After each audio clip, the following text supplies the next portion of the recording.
titingnan ay aakalain mong buhangin ang pinapala ni Kuya. Pero ito pala ay asin. At makikita natin dito na talagang napakakapal ng deposito ng asin sa lawang ito. Makikita ang malaparaisong tanawin na ito sa Karhan Salt Lake sa China. Sobrang daming asin ang nandito. Tinatayang mahigit 50 bilyong tonelada ng asin ang nakadeposit sa lawang ito. Ito naman ang Bernburg Rock Salt Mine sa Germany. Nakakamangha ang laki ng mga underground tunnel nito. May isang chamber na ang floor-to-ceiling height nito ay umabot sa 37 meters. That is wild.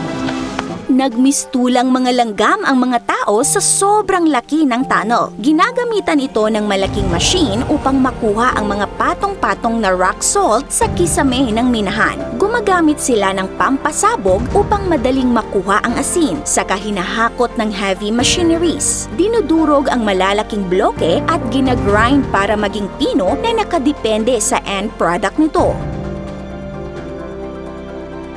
Ito naman ay sa loob ng isang salt mine sa Italy. Instead na pampasabog ay gumagamit sila ng specialized machine na kinakayod ang rock salt. Saka ito direktang isinasakay sa conveyor belt papunta sa dump truck. Ngunit alam niyo ba kung saan matatagpuan ang pinakamalaking salt mine sa buong mundo?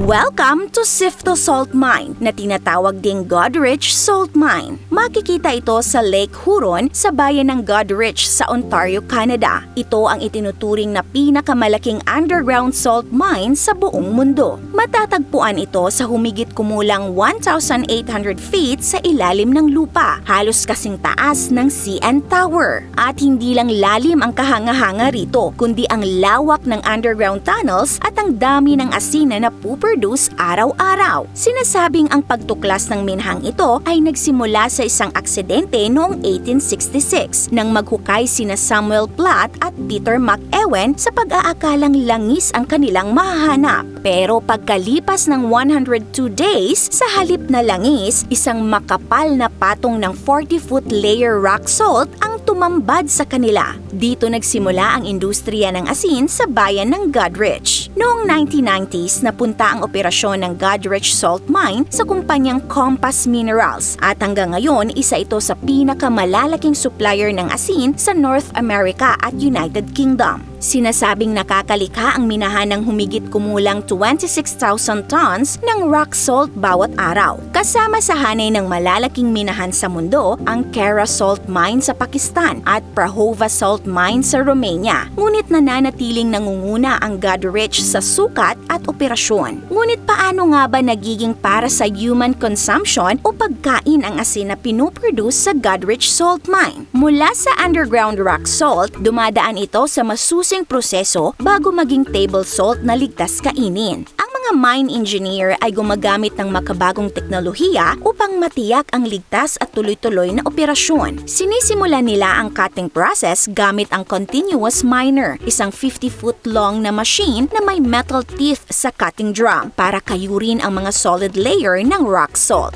Ang mga nakayod na asin ay dinadala sa conveyor systems at isinasakay sa mga haulage truck na kayang magkarga ng humigit kumulang 40 tons ng rock salt bawat isa. Pagdating sa surface processing facilities, ang rock salt ay dinudurog at nililinis upang maihanda para sa iba't ibang gamit o sa iba't ibang produkto. Humigit kumulang 80% ng asin na nagmumula sa salt mine na ito ay ginagamit sa de-icing o pangtunaw ng yelo at niebe sa mga kalsada tuwing taglamig upang safe na makadaan ang mga sasakyan. Bukod pa rito, ginagamit din ito for water softener and for sidewalk de-icing para sa mga bahay. Linawin lang po natin, ang nakikita po ninyo ditong asin na minimina sa ilalim ng lupa ay hindi po ito yung asin na kinakain natin o ginagamit nating pampalasa sa ating mga pagkain. Iba po ang proseso ng pagpuproduce ng table salt o food grade na asin. Dito sa Goderich, ang paggawa ng table salt ay nagsisimula sa pagpump ng napakaalat na tubig na tinatawag nilang brine. Ang napakaalat na tubig ay galing sa mga balon kung saan sa ilalim nito ay may natural deposit ng rock salt. At ang maalat na tubig na ito ay dadaan sa 5 yugto ng mechanical evaporation. Ang boiling, evaporation, steam,